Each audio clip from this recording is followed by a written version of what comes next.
So,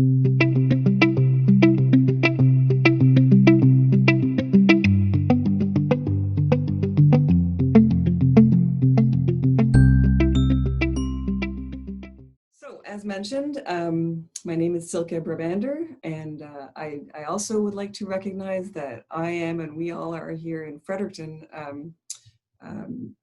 situated on unceded and unsurrendered lands of the Wolastoqey. And a lot of our work takes place through this committee, takes place throughout the ancestral unceded lands of Mi'kmaq and Wolastoqey people throughout New Brunswick. So I'm really thankful for the opportunity to be here today. I encourage all of us to reflect on the colonial relations that have structured the lives and territories in which we conduct our work. Throughout this presentation and throughout our daily lives. I know that I can certainly do a better job at it in my daily life, and I think we all can if we just sort of take the time to think about it with purpose. So as already stated, I am the chairperson of the New Brunswick Domestic and Intimate Partner Violence in the Workplace Committee, which is a bit of a mouthful. Essentially, people who work in this sector and research in this field sort of have a difficult time determining or labeling it as one thing. Domestic violence has connotations of being domestic or household related or family related. Intimate partner violence, therefore, it was sort of introduced as a new term to incorporate all people who are in any kind of relationship, whether they might just be dating and not necessarily in the same domestic household. But then you have people who say, well, I don't know what intimate means, or I don't relate to intimacy necessarily. So we're trying to encompass all of that with our title, with our committee name, and we hope it gets the message across. And it's also in line with provincial legislation here in New Brunswick. So I'm here to talk to you about our workplace toolkit, which is essentially a bystander toolkit, specifically tailored for workplaces, but there's a lot of good, simple stuff in it that can be implemented by anyone in any type of environment. I represent the Women's Equality Branch, or WEB, on this committee, and that's with the provincial government. But the committee is made up of many members within government and also outside of government, business, government, post-secondary, and community partners, namely those featuring here on this slide. And I first just want to quickly mention, I would be remiss if I didn't acknowledge the work of this committee originally stems from a researcher named Dr. Joy Mighty, who I believe is now at Carleton University, and the original Family Violence in the Workplace research team from the Muriel McQueen Fergusson Center, which dates back to the late 1990s. And it was really groundbreaking research at that time to have family violence considered a workplace issue. And in about 2001, that research team talked about developing an educational initiative for employers and employees that would be based on their research and managed by a committee or by committee members. So here I am today, that's me. And the first version of this toolkit was created in 2003. We were actually the first in Canada. New Brunswick was #1. And now there are others across Ontario, BC, Alberta, PEI, and so on, all based off our original work here in New Brunswick, or so I'm told by some of the original committee members who are still with us. So fast forward to 2019, when I took over as chair of the committee, and we decided it was time to revive the old toolkit and website, which had already become outdated, and update it with new research, new information, and rebrand it completely. And we launched it just this year at a national conference on domestic violence the week before the COVID lockdown. So that's what I'm here to present to you today, our new and improved workplace toolkit to address domestic violence. And the work of this new toolkit and website wouldn't have been possible without the members of the organizations you see listed here. And that's just some of the stakeholders that are interested in recognizing domestic violence as a workplace issue. So first of all, why address intimate partner violence or domestic violence? You might hear me use them interchangeably in the workplace. Well, because domestic violence has no boundaries. It doesn't just stay at home. In fact, it's often one of the most significant triggers of overall violence in the workplace. People who use abusive behaviors toward their partner know where and when to find their victim. They know where their partner works and what their work schedule is. And family members, coworkers, and frontline professionals often hold crucial information. In fact, a Canadian study conducted in Ontario indicated that 33% of coworkers know something. Indeed, coworkers are sometimes the first to notice something might be a little bit off. You know, they might see their coworker coming in late recently, or covering up bruises or showing bruises, or maybe just acting differently. Or maybe they've heard conversations indirectly. They might hear their coworker speaking with their partner at home who's checking up on them a lot. And actually, I think it was Western University's Center for Research and Education on Violence Against Women and Children who just reported at that same conference earlier this year in March that 81% of employees who are in an abusive relationship are likely to disclose to their coworkers. And on top of that, friends, 65% of friends know something. So if you're friends with your coworkers, which is common in a small province like this, it's probably even more likely you know something. So I ask again, why address issues of intimate partner violence in the workplace? Well, 1 in 3 workers in Canada have experienced domestic violence in their lifetime. People who are controlling and abusive will often try and prevent their partner from getting to work, causing them to be late or to have to miss work.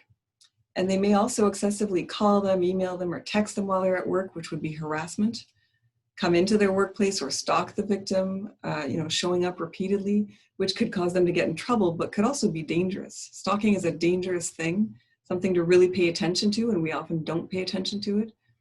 And it's actually something that occurs, it's even more likely to occur when a relationship ends. So an ex-partner is more likely to stalk, but a current partner also finds many ways to monitor their victim as well, so to speak. It's a little bit simplistic to just call people abusers and victims. I do so for the sake of time, but of course they're people too. They have lives beyond that. But you may hear me refer to abusers and victims. And this whole slide here that you see is all direct quotes from the Canadian Labour Congress website, who conducted a large study with Ontario's Centre for Research and Education on Violence Against Women and Children. And you can find lots of great information on this website as well. The same Canadian study indicated that over 80% of domestic violence victims reported that their work performance was negatively affected. Absenteeism and poor work performance can leave victims vulnerable to discipline, with some even losing their jobs. And I'd like to just briefly touch on that, the implications of losing one's job. For someone who uses abusive behaviors, losing their job might actually escalate their own use just admitting someone from the waiting room here, might escalate their use of violence since they now have more added pressure in their life. And on the other hand, if you're someone who's being abused and you lose your job, it might keep you in that situation. You know, for finances or for a roof over your head, you might have to stay in that abusive relationship. So it's important as employers to try to not be punitive to the extreme in either case, if possible. If an employee is using workplace resources to abuse, monitor, or stalk their victim, their partner, of course the employer cannot and should not facilitate that or ignore it. But firing them isn't necessarily the answer or the full answer, the first answer. Just as we often promote workplace resources when they're available, like employment assistance programs or EFAP for victims, those resources are there for all employees. And so abusive partners, abusive employees can use those resources too. And they may actually benefit from talking to someone and getting help. Otherwise, they might never have an opportunity to change their behavior.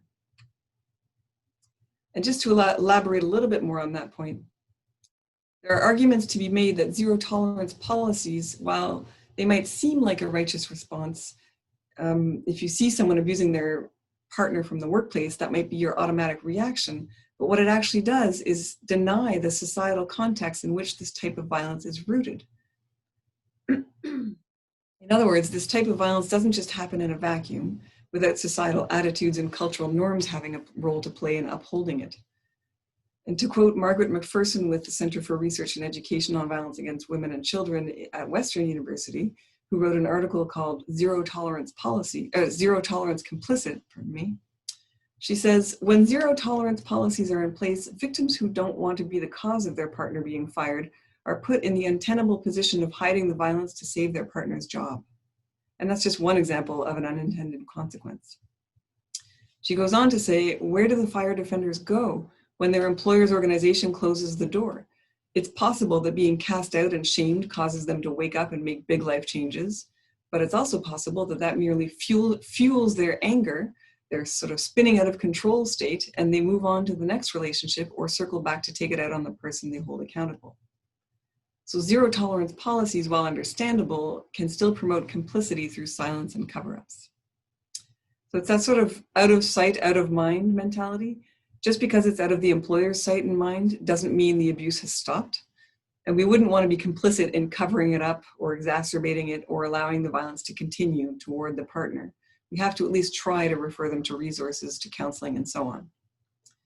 As I mentioned earlier, unemployment can lead an abusive person to escalate their abusive behavior and can actually turn lethal against their intimate partner. It's a risk factor for intimate partner homicide. But of course, the safety of all your employees remains a top priority for employers, so you do always have to bear that in mind. I'm not suggesting that firing is never a good idea. I'm just saying there are steps an employer can take first, and we cover that kind of thing in our fuller training sessions. Now, what about COVID? How do you think that might affect the issue of domestic violence occurring in the workplace? Are people safe because they're home now? Does that mean victims of intimate partner violence are no longer being harassed by their abuser? Again, just because we can't see it? No, in fact, it's likely worse for people who are being abused. Whether they've lost their job or are working from home, they could potentially be stuck at home all day with their abuser with no ability to make a phone call without being watched or listened to, or to reach out in any way for help. Their internet activity might be traced by the abuser too, whereas before maybe they had access to a work computer where they could maybe Google support services during their lunch hour and that kind of thing, or just get an overall reprieve from the constant monitoring at home. So it's important to continue to check in with your employees while they're at home, or even with people you might have had to lay off. The benefit of a coworker or an employee or an employer checking in with someone they suspect might be abused is that a phone call or an email coming from an employer might be considered professional and maybe less suspicious to the abuser than a call from a friend or a family member. The abuser might not intervene and might let the victim, have that conversation in privacy. Also, the employer can take that opportunity to remind the victim about EAP or EFAP services, if applicable, and may even offer to look up other services for them as well. Employees who are subjected to domestic or intimate partner violence but who feel safe at work will more likely seek help from a trusted colleague or leader, which is an important step in ending the abuse.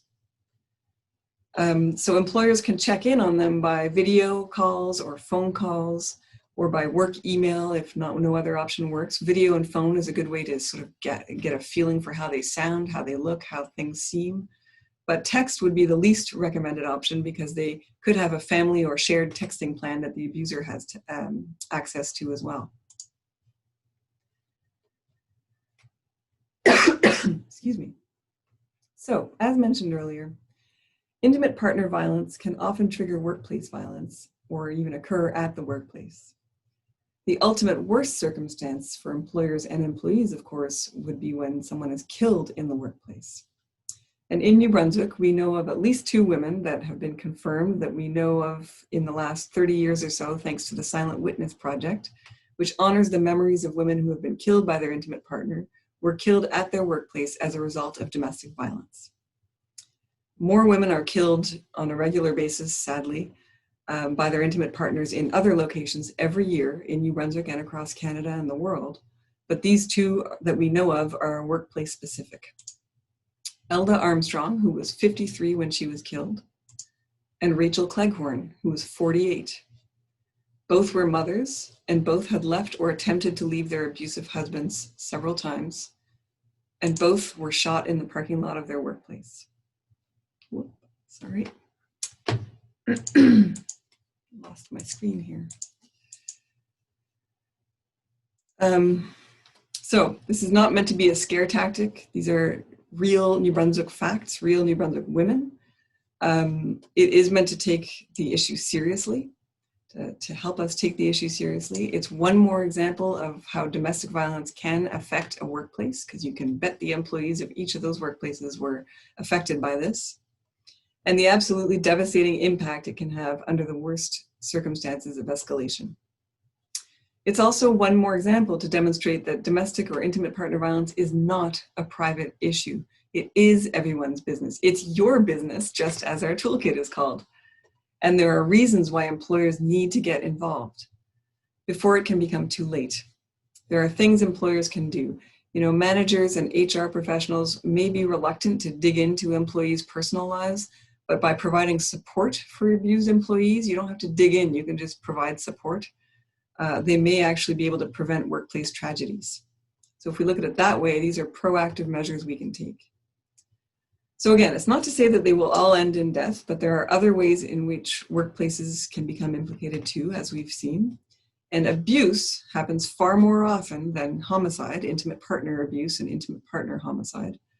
Remember, 1 in 3 workers has experienced domestic violence in their lifetime, and 1 in 3 women for that matter. And we all have a role to play in ending that abuse, regardless of whether we think it will end up in homicide or not. But if all of that still doesn't convince you that employers should care, and maybe you still just think it's just a personal matter, none of my business, well, there are financial consequences for employers too. It was estimated in 2009, so I imagine it's quite a bit higher in 2020, that the total economic impact of spousal violence in Canada amounted to $7.4 billion, or $220 per Canadian per year. And that's a lot of tax dollars that's spent on policing, courts, corrections, victim services, healthcare, and so on. And I'll draw your attention to the second bullet point. About 12% of that, or $890 million, is related to third-party costs such as losses to employers. In New Brunswick, this translated again in 2009 to $165 million overall, and about $20 million in employer and other third-party costs, with other third-party costs being things like the impact on children, stays at shelters, victim services, and so on. And finally, if all of that still doesn't convince you, if you're an employer, that you need to care about this issue, employers have legal obligations now too, when it comes to addressing domestic violence issues that come to their attention, such as the new legislation that came into effect under New Brunswick's Employment Standards Act in 2018, requiring that employers provide certain leaves for their employees who have been impacted by domestic, intimate partner, or sexual violence. So this requires that employers be aware of risk factors, of signs, and appropriate responses to these types of violence. And then there's also regulatory changes that came into effect addressing violence and harassment as workplace health and safety hazards that came into force in April 2019 under the Occupational Health and Safety Act, meaning that employers in New Brunswick must now complete any necessary risk assessments for violence in the workplace and put the appropriate policies and procedures into place. And here's the catch, that those risk assessments must now include the possibility of domestic, intimate partner, or sexual violence entering the workplace as well. So all of which to say there are lots of reasons why this is a workplace issue and employers need to pay attention to it. So keeping all of that in mind, here's what the It's Your Business Toolkit offers. First of all, it offers a website that compiles all of that information all in one central location for you to find easily. We have tools or fact sheets on many different issues that employers would need to know about or that would help them navigate situations. I'll show you an overview of those topics in just a moment. We have resources like videos and safety plan templates, links to WorkSafe New Brunswick and relevant legislation, summaries of legal obligations, links to domestic violence support services across New Brunswick, research, and so on. We also have a social media awareness campaign, which I'll show you where to find at the end of the presentation. And we offer one-day training sessions for individual workplaces, which includes everything I've talked about so far, but in a bit more depth. And we also take the opportunity to discuss implementing measures in individual workplaces. Things like making adjustments and planning for safety so the abusive person can't access their partner at work, whether they work together or separately. We discuss risk factors and signs, red flags to be aware of, coaching tips for speaking with employees, myths and barriers for victims of abuse. We often hear, for example, things like, wouldn't this all just be easier if she just left him or if the relationship ended? And there are lots of barriers to leaving an abusive person, financial among others, which has an influence on employers' decisions. But quite frankly, that that's a bit of a backwards mentality. It doesn't stop the abusers from going on to abuse that person or other people. And so it's a vicious circle. That kind of attitude not only blames the victim, but it really doesn't put an end to intimate partner violence. So we have a big myth busting session in our training. It is pretty much a full day of training. We've delivered several this year or over the past year and a half. We did just have one in a COVID-friendly space just recently, but we're looking at ways to break it into 2 half-day modules and deliver it online moving forward if we can. So we'll keep people posted on that. And so other things that we go over in training are things like just what does domestic violence consist of exactly? What do we mean by that? Because not all employers are experts in this issue, nor do they need to be. But as mentioned, they would need to be aware of certain indicators to be able to assess why someone might be acting a little bit differently lately or respond in a sensitive way. And in order to be able to assess levels of risk in the workplace, since the new occupational health and safety regulations include domestic, intimate partner, and sexual violence. So we incorporate scenarios and activities to put the research and information into action tailored to your specific workplaces. We also give examples of what employers can say, how they can approach an employee. In fact, there's a video you can find on our website under resources, and it's called How to Talk to an Employee Who Might Be Experiencing Domestic Violence. It's a really simple way to show how employers can just be there for their employees and be trauma informed, basically treating them like a human, I like to say. But we also practice this in training because the video is a little bit simple and we show different situations that might be a little bit more complex in training. There's another video showing an example of safety planning in the workplace. So an employer takes the lead in supporting an employee with a plan to be safe at the workplace. Again, particularly important because in situations of domestic violence, sometimes the workplace is the only safe haven for the employee. It's the only chance they get a reprieve from that constant abuse and monitoring. So that video is also a little bit brief. So what we did was we approached the Ontario Research Centre we've collaborated with. They had developed a safety plan template for employers in their province. We asked them if we could adapt it. We partnered with the province of New Brunswick, and we sort of developed it a little bit more, made it a little more lengthy, and had it translated so it's available in English and French for New Brunswick employers. And so that complements the tools, the video, the exercises. It's a safety plan template that employers can use and adapt to their own needs, to their possibilities within their workplace and that kind of thing. So we help in training go through different measures that can be taken in different types of workplaces. So like I said, it's really a full day. We're working on getting it online, hopefully soon. This is just a snapshot of the first page of the safety plan. If you go to download it or view it from our website under resources, just to give you an idea of what it'll look like. And here's a snapshot of our new and improved Toolkit website. It's purple, which is to reflect the symbolic color of domestic violence, compared with our old Toolkit, which looked like this, just in case you've ever come across it before. We've updated it, so now if you go to toolkitnb.ca, you'll see a landing page, same as before, where you can select English or French, and then you enter, you'll see this type of menu. You can select the fact sheets, which I'll go through those topics in a moment, and you can download each individual one. So these ones, each topic can be viewed online or downloaded as a PDF. Thank you, Kayan, for that work.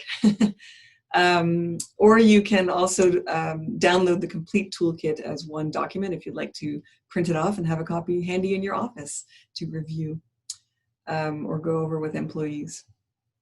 We've also got resources in terms of listing local or regional resources within New Brunswick on domestic violence, as well as other Canadian sites like the similar campaign in Ontario, WorkSafe BC resources, PEI's guidelines for addressing family violence in the workplace, and so on.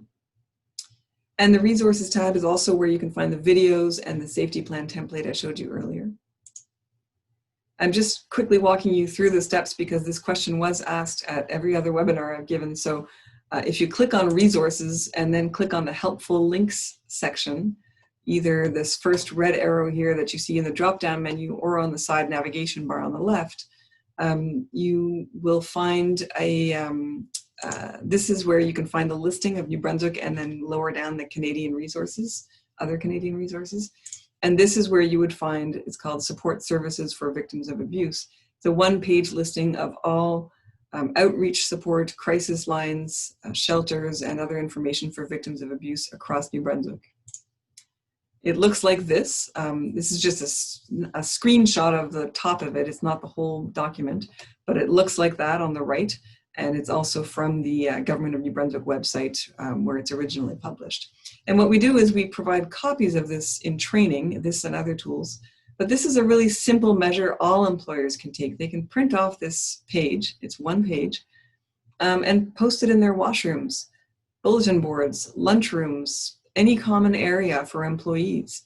Because the one thing is, if employees don't come forward to you or don't want to talk to you about it, at least they have somewhere to access information in their workplace, and you can be proud that you're an employer who posts this type of information. It shows that you're aware of these issues, that you're making information available to all of your employees. I would just like to say one thing about these services, and I think a few of you are online here today actually. It's important to know that they're completely confidential. You don't even have to give your name or any identifying details. You can just call to talk and get support. The outreach workers, for example, are there to help guide people through situations. They're not there to judge or ask any confidential information you don't want to share.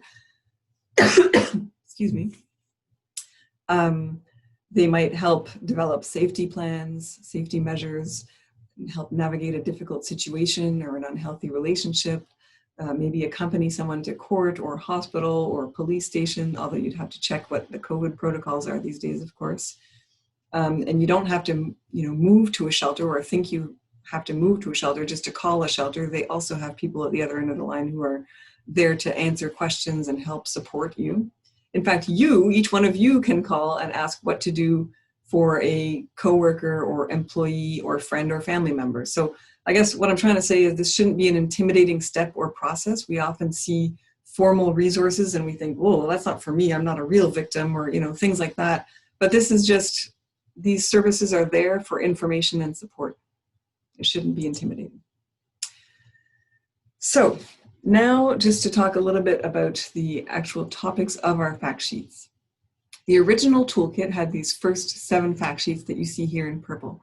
We made a lot of updates to those original ones over the course of the last year, including new information from more recent studies and statistics. The old ones were based on late 90s research, so we really updated that, and to reflect the new legislation, as I mentioned earlier.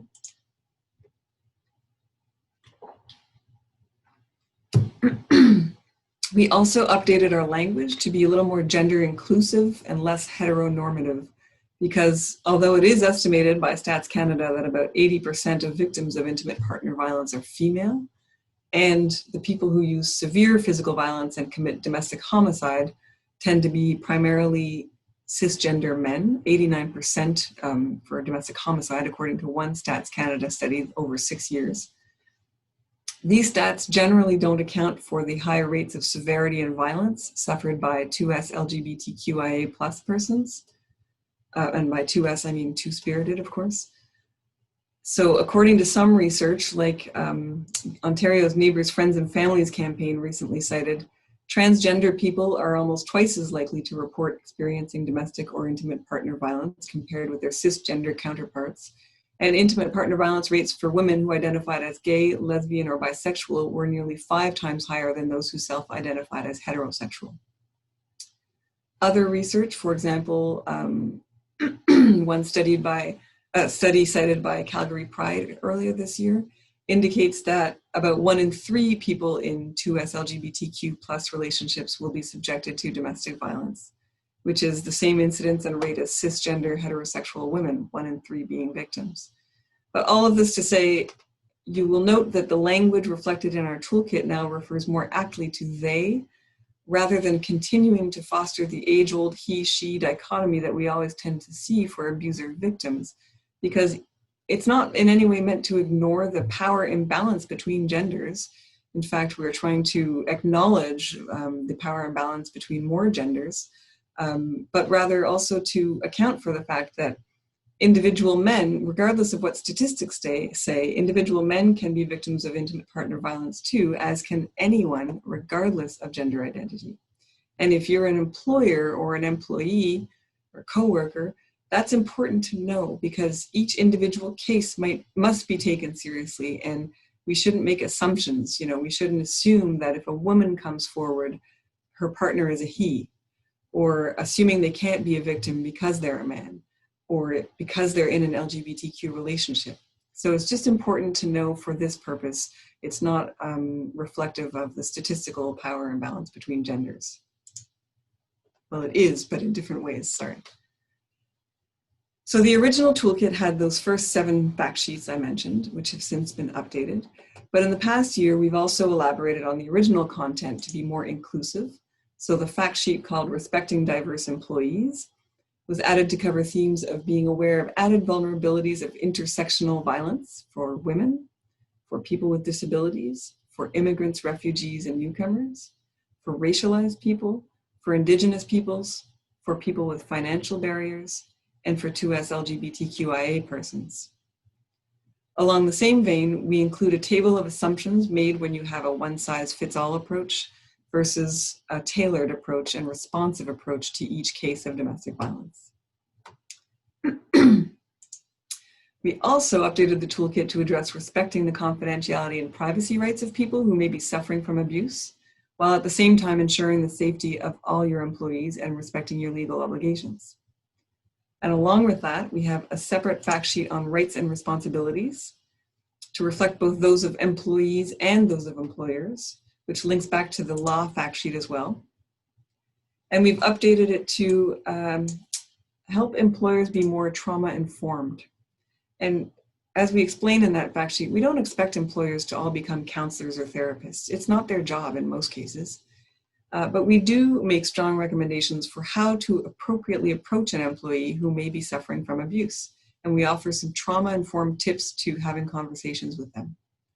We're also hoping that some of the information in that fact sheet will shed some light for employers on why some employees might seem like they're acting differently lately, or reacting funny to certain things, or have a sudden mood change perhaps, and how to respond sensitively rather than punitively, since they're already going through quite enough difficult times at home.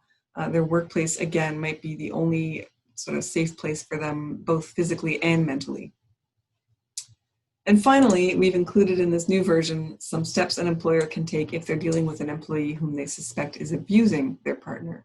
Because as already discussed, employers need to understand not just how to support victims, but also how to respond to people who use violence or manipulative or abusive behaviors.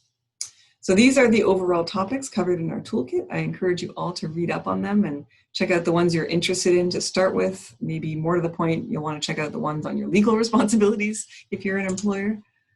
And I think that's probably just about enough information for now. Here's how to get in touch to find out more about training, or just to read up on the resources available, or to consult on an individual case. We've had that happen a couple of times this year as well. So here's our website, and there is a contact us page through our website. We have a Facebook page, a Twitter page, and a LinkedIn page for that employment sector audience. I encourage you all to follow them if you're interested in learning more, getting weekly tips and tricks, and shareable public information. And you can always email us at this email address given here too, again, just to consult on a specific issue if you'd like. So I think that's about it for me. Thank you so much for being here and listening today.